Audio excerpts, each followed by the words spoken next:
Y así es como nace el Bitcoin, pegándole una patada a toda esta cuestión de la gran desconfianza.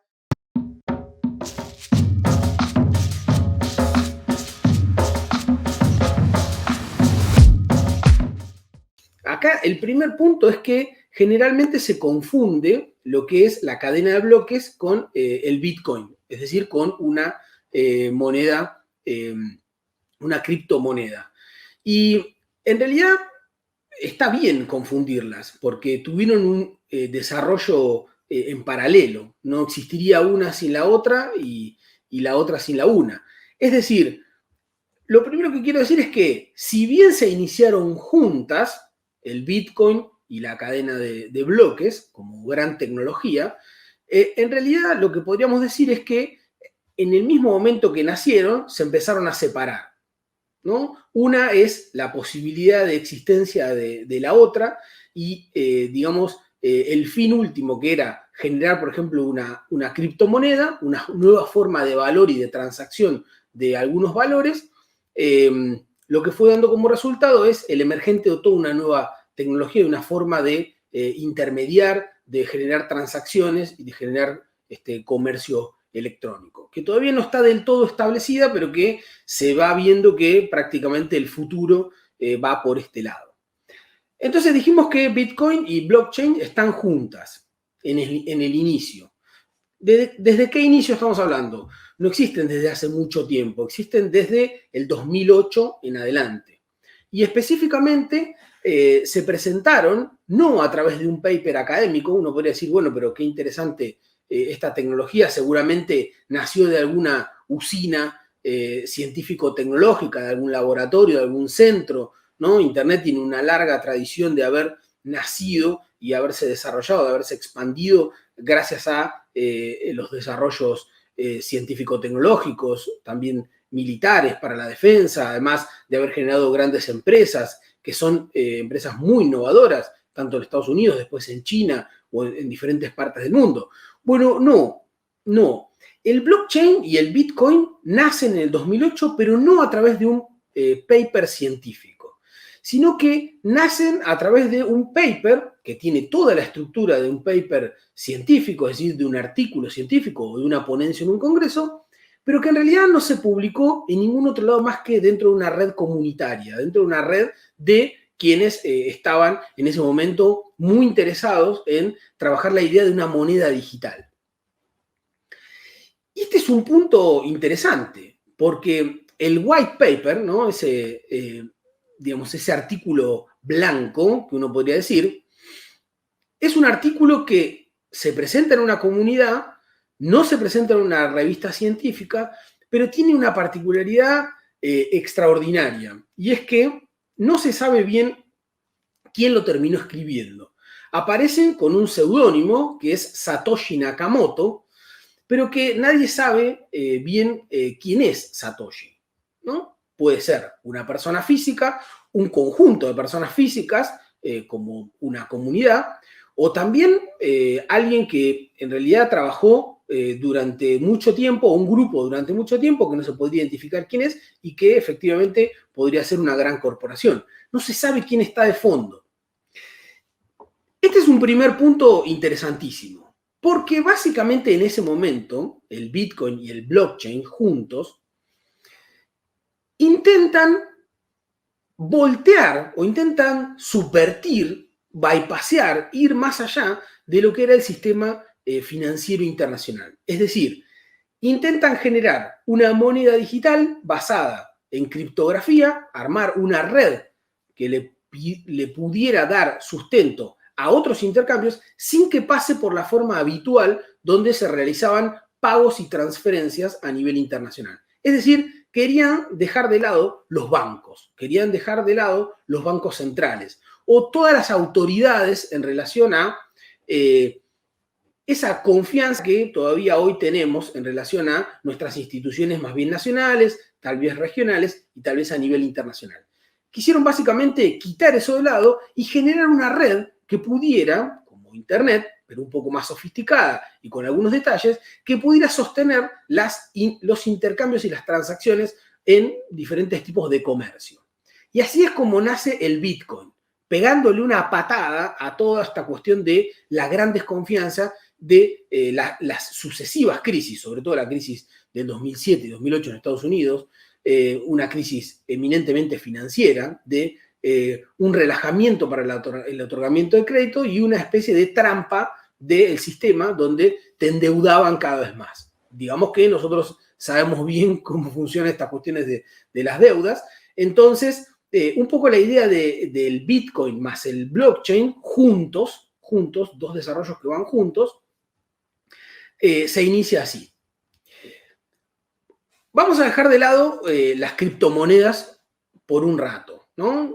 Olvidémonos de las transacciones, porque lo que me gustaría es avanzar sobre la definición de la tecnología blockchain, porque básicamente queremos justamente mostrar que más allá de todo el ruido que está dando vueltas sobre las diferentes criptomonedas, sobre la cuestión de el Bitcoin, el Ether, el Dogecoin, el eCoin y diferentes monedas, miles se podría decir hoy en día, lo que subyace es una tecnología que además de permitirlas, permite muchas otras cosas. Adelanto acá un poco lo que es la segunda parte de la charla, ¿no? Y lo que justamente quiero empezar a charlar con todas las y los colegas acá. ¿Qué nos conviene a nosotros? ¿Qué nos conviene desarrollar? ¿Dónde nos conviene posicionarnos? Y entonces acá el punto es llegar al foro de sociedades digitales allá en noviembre discutiendo estos temas, volviéndolos a poner en la agenda. Para ubicar este tema en agenda hay que diferenciar rápidamente, sobre todo para el público en general y para todos nosotros, diferenciar rápidamente el Bitcoin o las monedas de lo que es la tecnología que las permite. Entonces vamos a ubicar la charla o una parte importante de la charla en la tecnología blockchain. La que permite es una tecnología abocada a lo que se llama cadena de bloques en la traducción al español. Nosotros vemos que la tecnología blockchain se nos presenta como si fuera un libro contable. Y específicamente se define por ser un libro, una posibilidad de registrar, como una tecnología de registro que es distribuida. Y que se caracteriza por ser distribuida y que esos resultados de las diferentes anotaciones que se van haciendo en la cadena de bloques son sucesivas y que además se pueden compartir por un número prácticamente ilimitado de gente que las puede observar. Es decir, es un registro que aparece, y sobre todo que estuvo muy asociado al Bitcoin, que aparece en línea, que cualquiera lo puede ver, y que a su vez está en constante crecimiento. Lo vuelvo a decir, la tecnología blockchain aparece como una tecnología de registro, como si uno dijera, bueno, tengo un registro contable, un libro de registro contable. A su vez, ese libro, que aparece como una de las metáforas más conocidas, es un libro obviamente que se construye en términos digitales, que se pueden inscribir diferentes anotaciones en un libro digital, que es distribuido, es decir, ese libro está en simultáneo en muchos lugares a la vez, porque es compartido por diferentes vendrían a ser como notarios o contadores que saben cuáles son el registro y que se lo puede comparar y acceder en cualquier momento, que a su vez, como dije, es digital o en línea y que está en constante crecimiento. Esto es lo que se llama, este libro se le da el nombre de cadena de bloques, una cadena más bien evolutiva, donde se van dejando estas inscripciones o las transferencias o todo tipo de registro, lo que uno quisiera registrar, cualquier cosa que sea. Se utiliza obviamente para transacciones más bien de comercio, pero podría ser perfectamente para cualquier otro registro. Aparece la metáfora como un libro contable. Para desarrollar esto y evitar las instituciones, cualquiera podría decir, bueno, pero ¿por qué no hicieron una página web, ¿no? Para registrar todo esto? Entonces dejaban todo el registro en ese lugar. Bueno, si uno quisiera hacer, por ejemplo, una página web con un servidor, lo que tendría es un registro centralizado. Tendría un lugar, por más que pudiera hacer backup o replicarlo en diferentes lugares, tendría un lugar centralizado, con lo cual lo volvería en términos de lo que se quiso desarrollar en ese momento, bastante más inseguro. Acá lo que se intentó hacer es evitar las instituciones que centralizaban este intercambio económico, este intercambio financiero, quitarlas del medio y generar una nueva red, un nuevo sistema que no necesitara de intermediarios, que solo por sí mismo se pudiera sostener. Y es realmente un hallazgo. Se podría decir que el desarrollo de la cadena de bloques y el Bitcoin es el más grande de los desarrollos del siglo XXI, ¿no? El siglo XXI está atravesado por esta construcción, por este descubrimiento. Para lograrlo, para lograr sacar estos intermediarios del medio, en términos del sistema financiero, en términos de las autoridades, lo que se intentó fue hacer un uso intensivo de la criptografía. Es decir, para llamarlo fácilmente, para hacer un uso intensivo de cálculos matemáticos. Por eso se dice que para sostener el Bitcoin y muchas otras criptomonedas se necesita mucho poder de cómputo y por ende también mucha electricidad. Dejémoslo de lado por el momento. ¿Para qué se utiliza la criptografía? Justamente para generar el registro. Para poder inscribir en ese registro se necesita grandes cálculos matemáticos. Para poder inscribir en ese libro se necesita dar un gran salto en términos de cálculo y eso habilita la posibilidad de inscribir, por ejemplo, una transacción o un cambio en ese registro y en esa cadena de bloques sucesiva. El registro, obviamente, ya se van dando cuenta, lo dije antes, pero lo vuelvo a repetir, es un registro cronológico. Es decir, que no se vuelve hacia atrás, siempre va como una flecha del tiempo hacia adelante. Se puede revisar lo que ocurrió, pero digamos que hacia atrás se vuelve inalterable.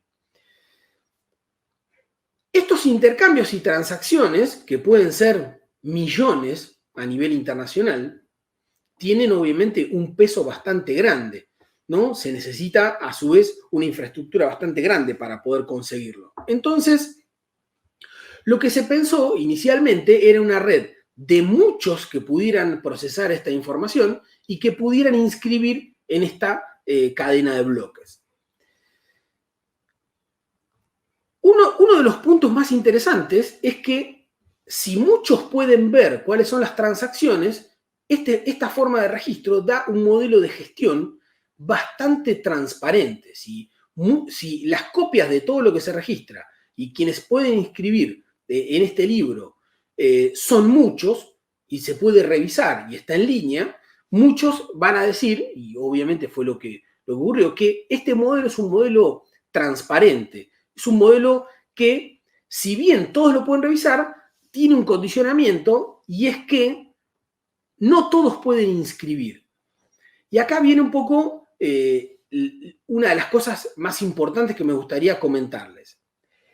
Esta es una tecnología tan importante, tan maleable, tan dúctil, que permite, por ejemplo, diferentes configuraciones. Y aquella red vinculada al Bitcoin, que se inició en el 2008, fue dando diferentes niveles de formatos en estas redes que se construían. Muchas son redes de pares, donde cualquiera puede incluirse y participar, pero los que pueden inscribir esas transacciones son los que tienen la capacidad de hacerlo. Y no todos tienen la capacidad de hacerlo. Puede haber redes, y en este momento se están flexibilizando mucho las condiciones de cómo se construyen estas cadenas de bloques, puede haber algunas que se permita la interacción y la escritura de cada una. Hay un proyecto interesantísimo de armar una enciclopedia a través de cadena de bloques, se llama Everypedia, donde cualquiera de alguna manera podría participar en esa estructura, agregando valor, pero que de alguna manera, y esto es una de las características, de alguna manera, no todos los proyectos son así ni tienen esas características. Si uno toma, por ejemplo, la cadena de bloques que sostiene Bitcoin, solo pueden inscribir las transacciones quienes resuelvan estos cálculos matemáticos, quienes hagan una utilización intensiva de esta criptografía que estuvimos charlando antes. Esto es lo que da el gran consumo energético. Es decir, solo inscriben, por ejemplo, en la del Bitcoin, quien tiene capacidad operativa de inscribir en esa cadena. ¿Y dónde están los que efectivamente pueden inscribir? Bueno, esos son los que se llaman mineros, ¿no? Eso es lo que obviamente se llama una prueba de trabajo. Proof, en inglés es proof of work, ¿no? Quienes pueden inscribir son los que resuelven estas diferentes ecuaciones y cálculos matemáticos que se van soltando a nivel internacional.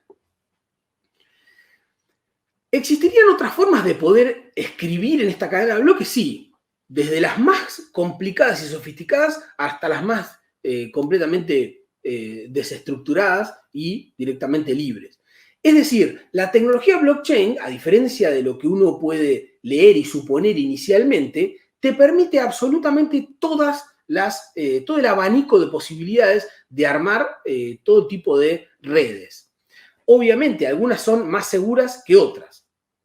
Lo que estoy queriendo decir es que en el 2008 lo que se intentó hacer es dejar de lado las instituciones financieras, generar una moneda, una criptomoneda por la utilización de criptografía, dejando de lado las instituciones más nacionales, más regionales, más internacionales del sistema financiero, de la bancarización, y para reemplazar la confianza, o entre comillas, confianza que uno tiene sobre el sistema que siempre conoció, esa forma más bien bancarizada, más bien de intercambio, lo que se intentó fue generar una red donde no se necesitaran personas, ni personas físicas con nombre y apellido, ni tampoco personas jurídicas o entidades que pudieran garantizar esos intercambios, sino que en realidad la confianza estuvo en la misma estructura de la red. Es decir, una confianza que se construyó desde el anonimato, sin estos intermediarios, en la capacidad de cálculo. Por eso, el inicio de la cadena de bloques y el Bitcoin es un momento histórico único. Se trató de llevar estas formas más bien de la confianza o de lo que nosotros entendíamos que tenía que ser la confianza hacia una arquitectura de confianza. Es decir, una arquitectura que no confiaba ni en personas, ni en instituciones, ni entidades, sino que confiaba por la misma estructura de la arquitectura que se le había dado a la red. Ok, este es el momento inicial. Esta es la definición inicial que tiene la cadena de bloques más el Bitcoin. Me gustaría ahora ir un poco más hacia adelante y mostrar que estos momentos iniciales de la cadena de bloques fueron necesitando, por el nivel de interacciones, por el nivel de transacciones, porque la tecnología lo permitía, fueron agregándole diferentes capas de valor, diferentes capas de complejidad, si se quiere, pero también de servicios y posibilidad de agregarle cosas. Una idea que me gustaría aclarar al inicio es, ¿qué es lo que se registra en la cadena de bloques? Por ejemplo, si uno quisiera hacer una trazabilidad de mercaderías, como está haciendo, por ejemplo, un proyecto enorme de la corporación IBM, trazando absolutamente todos los alimentos, ¿no? Todo lo que se produce, desde frutas, verduras, hasta productos empaquetados, con un código, dejando efectivamente en la cadena de bloques, ¿qué se deja? La información de que ese producto, de que ese código en algún momento fue registrado y se puede enlazar ese registro, que es como si fuera un registro de fecha, de tiempo, con algunos elementos más o menos, se puede enlazar con el momento que se produjo, qué calidad tiene, quién lo produjo, etcétera, con muchos otros elementos. ¿Qué queda como información en la cadena de bloques? No queda mucha información, queda simplemente la información de registro, es decir, que en tal momento se hizo una transacción y se deja obviamente lo que se llama la función hash, que combina el bloque anterior de la cadena y el bloque posterior para dar una continuidad. Si en alguno de esos momentos el bloque no coincide, la cadena no se puede seguir construyendo. De hecho, la cadena en sí mismo es una larga continuidad de estos cálculos de las funciones hash que se fueron acumulando en el tiempo. Obviamente la cadena se vuelve, esta información o este libro se vuelve casi como irreversible, ¿no? Hay determinadas formas en donde se puede buscar forkear, hacer un fork de esta red, pero digamos, para la idea central es que a medida que hay más cantidad de gente participando en esta red, más cantidad de transacciones y la red se va solidificando, es muy difícil revertirla.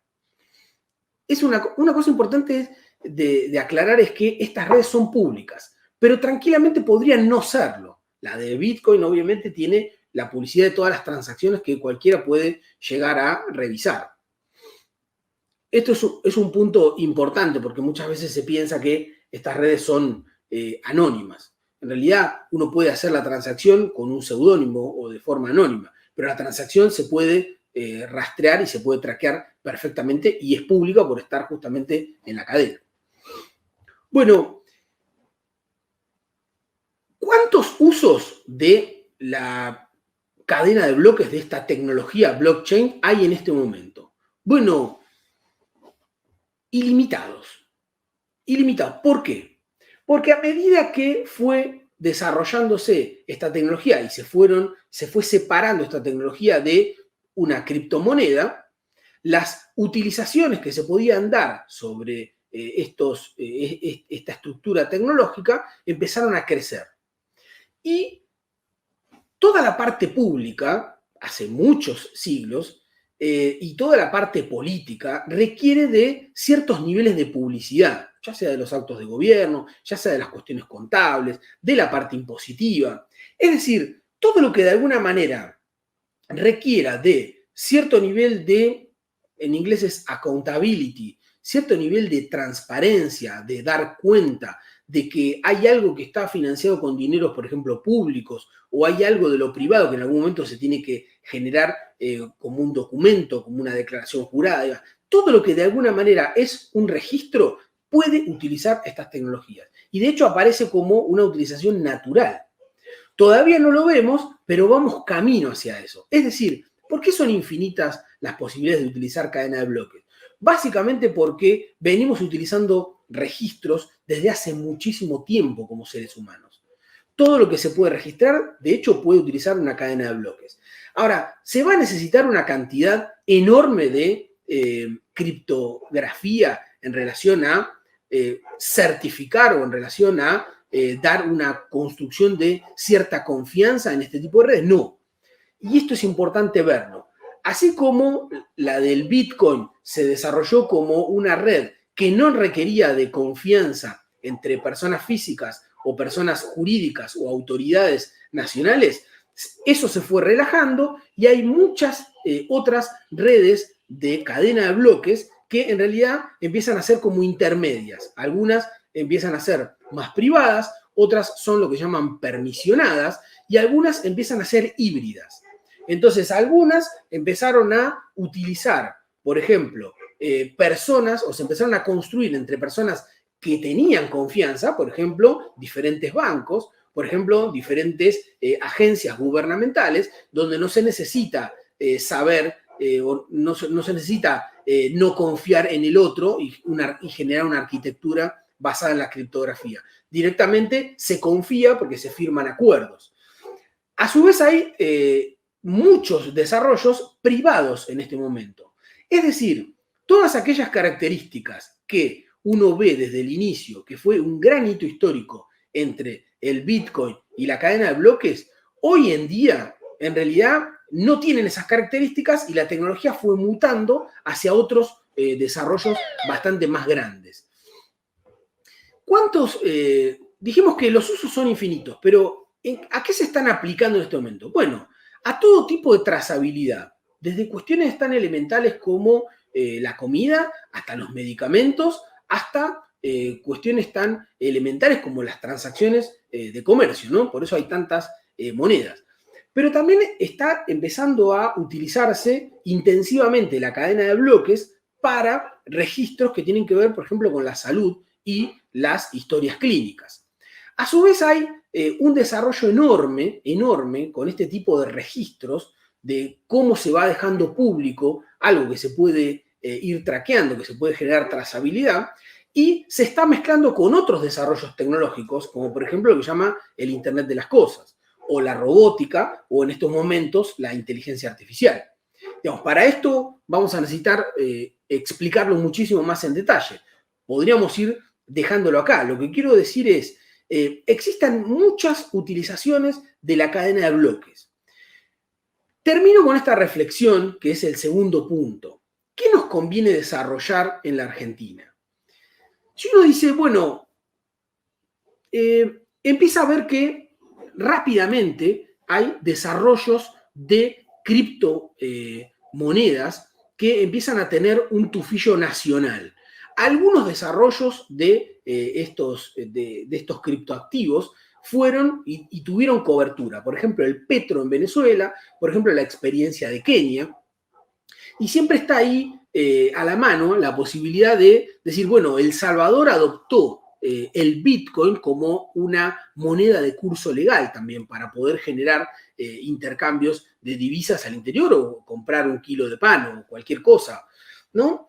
¿Y qué nos conviene en la Argentina? Por ejemplo, habilitar este tipo de pagos o, como hicieron los chinos, minar durante mucho tiempo, pero finalmente no optar por una red enorme que no se sabe bien quién la desarrolló, de dónde viene y no se puede controlar al 100%, y ellos en China desarrollaron lo que se llama el yuan digital. Desde el 2020, sí, digo bien, desarrollaron lo que se llama el yuan digital, que prácticamente a inicios del 2022 está desarrollado. Utiliza parte de la tecnología de las criptomonedas. Sin embargo, tiene obviamente en las entidades centrales del gobierno chino la posibilidad de controlar y generar políticas sobre esta moneda. Cosa que, por ejemplo, El Salvador o algunos otros países que van hacia una posibilidad de utilizar Bitcoin no tendrían chance. El gobierno chino, en vez de utilizar alguna de estas criptomonedas en una red distribuida a nivel mundial, decidió concentrar y seguir teniendo capacidad operativa sobre sus políticas monetarias, aunque claramente avanzó sobre un esquema de digitalización de su moneda. Entonces, la pregunta que cabe acá es, por ejemplo, hace unos días se supo que Paraguay y 3 o 4 países africanos ya estaban también coqueteando con la posibilidad de utilizar este tipo de estructuras. ¿Qué es lo que conviene? Conviene desarrollar una política donde, por ejemplo, Argentina o algunos otros países utilicen estas criptomonedas que se procesan a nivel internacional, que tienen cierto nivel de confianza, aunque siempre cabe la duda de hasta dónde va, que sería, por ejemplo, para un Estado nacional una especie de gran cepo sin posibilidad de tener política monetaria, o en realidad nos conviene desarrollar nuestras políticas de, utilizando cadena de bloques, pero nuestras propias políticas e infraestructuras vinculadas a nuestra moneda digital, ¿no? Ahora que está tan en boga esta cuestión de los próceres y las heroínas de la Argentina en relación al tema de los billetes, estaría buenísimo avanzar sobre infraestructura también de una moneda digital, digitalizable, que sirva para este tipo de transacciones. Yo les adelanto mi opinión. A mí me parece que lo que hizo el gobierno chino, que es la primer potencia en desarrollar una política específica sobre su moneda digital, el yuan digital, es la más acertada de las políticas. ¿Por qué? Porque obviamente sigue teniendo posibilidad de tener política económica, tener política financiera y tener una política monetaria específica, y es algo que los estados no deben mirar con soslayo. Claro, uno dice, pero El Salvador hizo mal. No, El Salvador tal vez hizo bien, porque para El Salvador era muy importante poder empezar a pensar en otro tipo de políticas. Y entonces acá uno ve que la solución no es monolítica ni lineal. Y hay momentos, ¿no? Fíjense que, y esto es importante resaltarlo, en el mismo momento donde los chinos empezaron a probar su moneda digital, lo que hicieron es inhibir la posibilidad de que haya mineros o de que haya mucha gente en China utilizando recursos energéticos y minando ese valor tal vez para una red que sea internacional. Tal vez, y esto no lo sé, pero lo supongo, empezaron a utilizar ese poder de cómputo para minar hacia el interior de China. ¿Sí? Ese poder de cómputo empezó a sostener una red distribuida de cadena de bloques, pero de una moneda nacional. El otro punto es, dado que existen tantas utilizaciones y está migrando tanto, se está fusionando, se está hibridando tanto con otras tecnologías tan importantes como la inteligencia artificial. Esta cadena de bloques, ¿no será momento que la Argentina empiece a utilizar estas tecnologías o esta infraestructura tecnológica para desarrollos nacionales? Yo también adelanto mi opinión. Sí, es urgente, es lo mejor que nos podría pasar. Empezar a utilizar las diferentes tecnologías que arman la cadena de bloque, desde la criptografía hasta la cuestión de estos registros distribuidos, hasta la cuestión de diferentes pruebas piloto, para empezar a experimentar sobre una infraestructura nacional de esta cadena. Y esto es muy importante, porque si uno dijera, bueno, pero ¿cuántos registros va a haber que van a utilizar la cadena de bloques? Muchos, muchos. Prácticamente el registro automotor, el registro de la propiedad inmueble, la cuestión comercial vinculada a inmuebles, la cuestión del intercambio de bienes muebles, la trazabilidad de alimentos, la cuestión de medicamentos, las historias clínicas, por dar algunos, ¿no? Todo tipo de servicios. Y ni que hablar, y retomo acá algo que hemos trabajado muchísimo durante hace ya décadas, ¿no? Hemos trabajado muchísimo sobre el tema de gobierno abierto. Imagínense, yo soy investigador de CONICET, ¿no? Entonces, vamos produciendo nosotros como investigadores un conjunto enorme de datos. Si uno quisiera compartir esos datos, nosotros como investigadores tendríamos la posibilidad de validar esos datos, lo que se llama el raw data, validar esos datos de que efectivamente son de nuestras investigaciones, agregándole una especie de registro en una cadena de bloques que pueda darle un nivel mayor de confiabilidad. Imagínense la cantidad de información con la que trabajan constantemente las y los investigadores, solo en el CONICET, por dar un ejemplo. Y acá en este punto es buenísimo. Yo escribí un artículo hace cosa de 2 años sobre, por ejemplo, la utilización de cadena de bloques para algo extraordinariamente importante, pero que a veces no se le da el valor que puede llegar a tener, y es la posibilidad de ver que hay documentos que están circulando por la web, por internet, y que uno tiene la posibilidad de ver que ese documento no está adulterado. Hemos trabajado durante mucho tiempo militando la cuestión de que se hagan copias, que se distribuyan esas copias, que era importante para la distribución de las riquezas intelectuales, pero también es importante poder certificar, poder validar de que esa copia que uno está viendo no está adulterada y dice lo que el científico, el autor, el presidente de la nación o quien sea dijo, ¿no? ¿Cómo se solidifica ese momento en donde un acto público a su vez está garantizado o llega a conocimiento de la población a través de un documento que le llega por una red social? Bueno, ese documento puede estar validado o puede uno ver la legitimidad. Ni que hablar sobre lo que está ocurriendo en relación al tema de las fake news.